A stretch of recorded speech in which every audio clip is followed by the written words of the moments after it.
This is the Khmer Times News. My name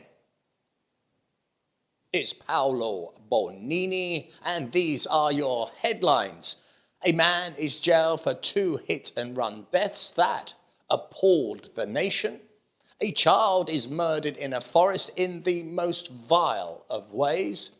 And a bomb dropped nearly 50 years ago finally falls to earth. But firstly, it's our headline story, and what this story is unique. For I, for once in my life, am going to open the show with some good news. Now, you may remember 2 weeks ago, I got rather irate that 2 little girls aged just 9 and 11 were murdered by a hit-and-run driver in Phnom Penh. It was a disgusting incident, as the driver hit the 2 young girls on their motto, and he did nothing.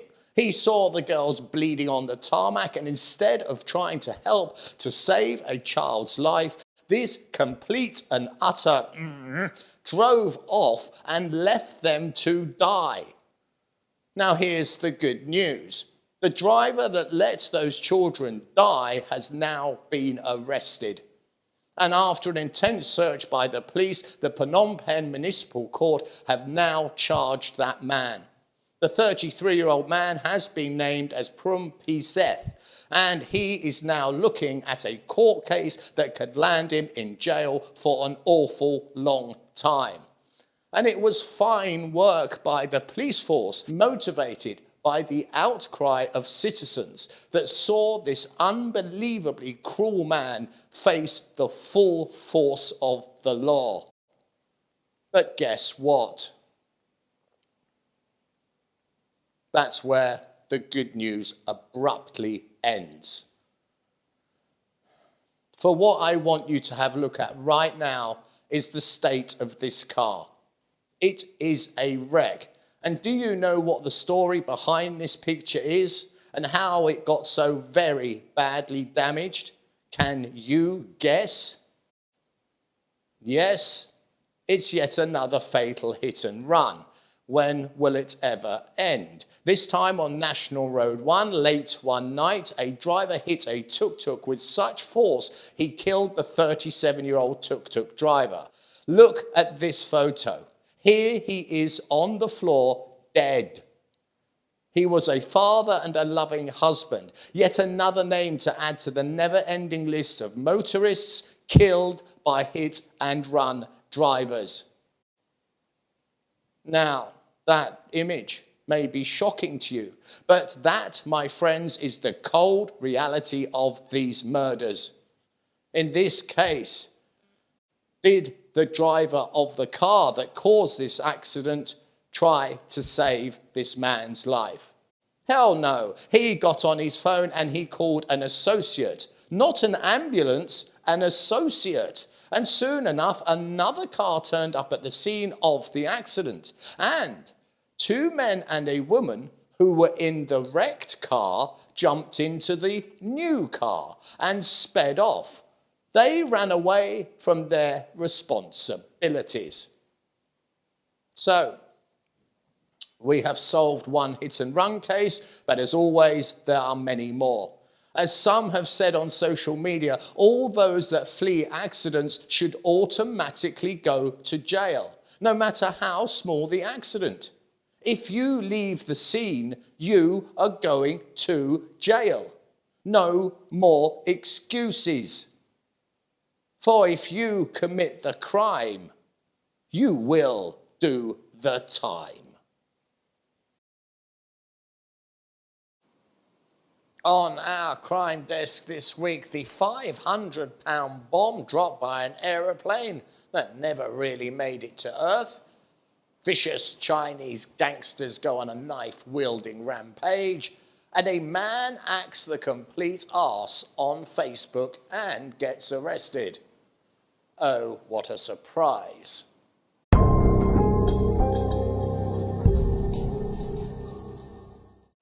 As soon as I saw this story, I knew it was going to be my lead story on this segment, as it is so deliciously bizarre. The story, as quoted by Cambodia Expats Online, tells a wonderful tale. But before we get to the heart of it, I want you to have a look at this video.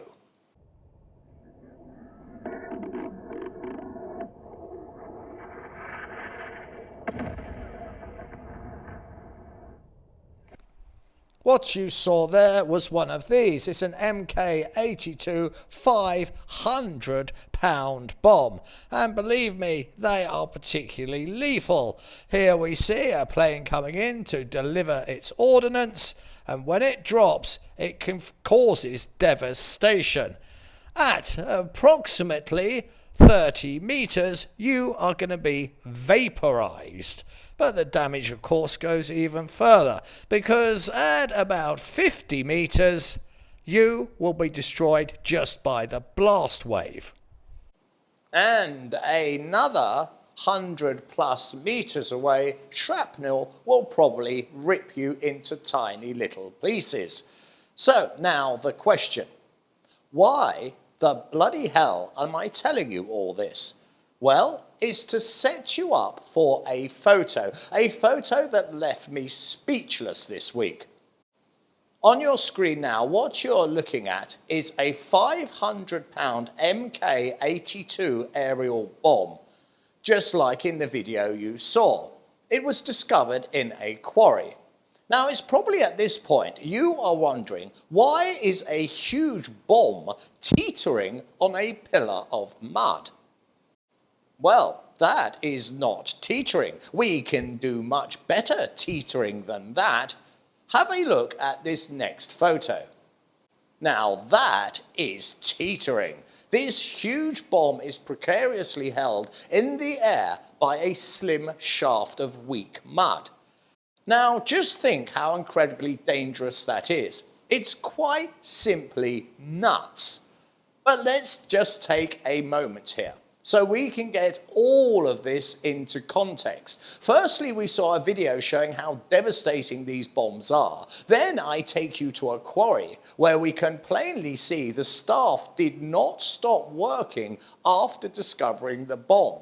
They just simply dug around it and left it beached about 16 feet in the air. Now you have to imagine what happened here. One afternoon at the quarry, someone screamed out, "Bomb!"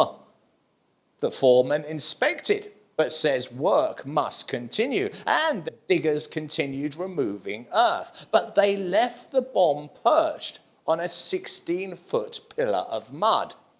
All a bit weird, we can agree. But have a thought for the deminer who turned up. He would have looked around at the earth at his feet. "Where is the bomb?" he would have said, only to see a group of workers pointing skyward. He could have only gasped in shock and terror. I mean, how in the name of all that is holy is he supposed to get to the bomb that is 16 feet in the air? He did defuse it though, as we can see in this, our final photo. And you can also get an idea as to the size of this monster bomb. So that is the tale of a bomb dropped by a plane and that was left in the sky. Well, actually, it would be mean of me not to tell you how they got it down. The most probable conclusion to all this was they dug a small hole in the earth pillar, they placed in a small packet of explosives, ran a detonation cord, they cleared the area of people, and they exploded the pillar, letting the bomb fall to earth at long last. But when it fell, it did not explode, so the deminer carefully removed the fuse, rendering it safe at long last. It's odd to think, isn't it, that a bomb that was dropped over 50 years, at long last, has fallen to earth. Chinese gang struck again this week, and if anything, the violence could be quoted as being even more shocking. as a gang of Chinese men attacked another Chinese man with both machetes and with large knives. It was in the dead of night, at 4 o'clock in the morning to be precise, that the incident occurred on North Bridge Road in Phnom Penh. Sources say that two groups of Chinese nationals had had an argument whilst drinking at a bar in the early hours. It was there that tempers flared and the situation quickly escalated. And as those tempers rose, phone calls were made, and approximately another 10 Chinese nationals arrived at the location in cars, and they proceeded to attack a man with both knives and with a machete, leaving the man very seriously injured. The injured man was rushed to hospital, and as he was being taken into care, the attackers themselves took the opportunity to flee the scene. The police are investigating. But so far, apart from the pool of blood on the floor, there is very little evidence. That is, of course, for the photos taken by bystanders. And it is those photos that could well be the piece of evidence that helps convict these cruel and sadistic men. So we've had bombs suspended in the air, brutal and savage assaults on the streets. What could be next on our crime desk? Well, it is very familiar ground to us. And if you just screamed out, Facebook, then you get a bonus point. As yes, indeed, we are off to the most fertile land on earth for discovering stories of how staggeringly idiotic people can be. Let us first have a close look at this week's contestant. And here he is. This is Mr. Viet. He's 41 years old and a Vietnamese national and the proud owner of Cam Ship Express, a courier company. He probably also likes long walks in the countryside and poetry, judging by that shirt. Now, what he has been arrested for is really serious. He is now facing charges of trafficking in firearms. Now, don't you forget, this is a Facebook story, so it won't take long for you to work out what he did. Yep, quite unbelievably, he set up a Facebook page advertising that he would like to sell you modified weapons at a fair price. And to the surprise of absolutely nobody, it was not long until somebody thought they'd best notify the police. And that is exactly what they did. Mr. Viet soon got his door kicked in by specialist police officers, and what they found was the full gambit of not only guns, but also silencers and ammunition. He now faces a court date and very serious criminal charges. A man this week has been arrested for raping and murdering a 17-year-old schoolgirl in Pasat province. The incident itself was extremely horrifying for the family and is worthy of any late-night horror film. The young girl was herding cows near a forest. She did this on a regular basis to help her family. She was alone that afternoon and only 200 meters from her family home. She had had breakfast and left the house that morning, but by noon she had not returned for her lunch. Her family became gravely concerned, and her relatives set out to look for her, and they searched both fields and streams. But it was not until midnight, when walking into the dark and lonely forest, they saw under a tree the corpse of the young girl. It was a horrific discovery, as her neck had been snapped by a brutal and savage attack. Looking down at her limp body, they realized their worst fears had now become a very stark reality.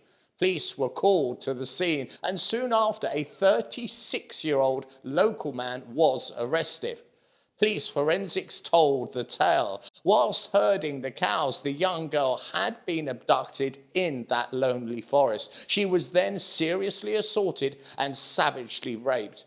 And at the end of it all, the girl died looking into the eyes of her deranged killer, as he had placed his hands around her fragile neck and squeezed so hard he snapped her neck in two. If convicted, this killer could face life in jail. It's time to have a look ahead and see what the weather has in store for us next week. And here we are at the weather, and I've got a quick shout out. Sammy MCG, who was kind enough to write on my YouTube channel. I saw on the Khmer Times news you were going in for surgery. I hope it went well. Well, Sammy, and anyone else who might be wondering, yes, it did. I've been off for 2 weeks, but I'm in fine fettle, and I'm firing on all cylinders. Bit like the weather, really. It's firing on every single cylinder, be it rain, be it wind, be it sunshine, be it thunderstorms. Humidity up to in the 60s, but the temperature, quite incredibly, is still hitting highs of 34. So, it's raining, but it ain't getting any cooler. This has been the Khmer Times News. Please do subscribe and comment and stay up to date with all the breaking news by following us on both Facebook and Telegram. This has been Paolo Bonini, and that was the week that was. I'll see you next weekend for your weekly roundup.